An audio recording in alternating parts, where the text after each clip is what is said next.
慘咩？我呢啲友誼演出，跟住都要俾人話攞我嘅高度嚟講，幾時先會停啊？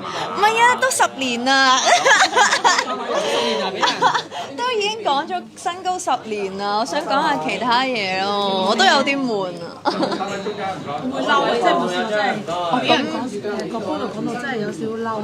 咁又冇，但係我有時我會有個疑問，就係點解成日咧，即係就算無厘啦更嘅嘢，都會提起153cm 的擴結型，即係究竟點解唔可以淨係擴結型？點解要係153cm 的擴結型？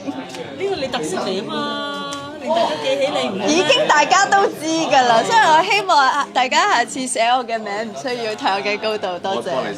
你通常講完呢句，所有訪問都係㗎啦。寫埋今次先。嗱，你哋話。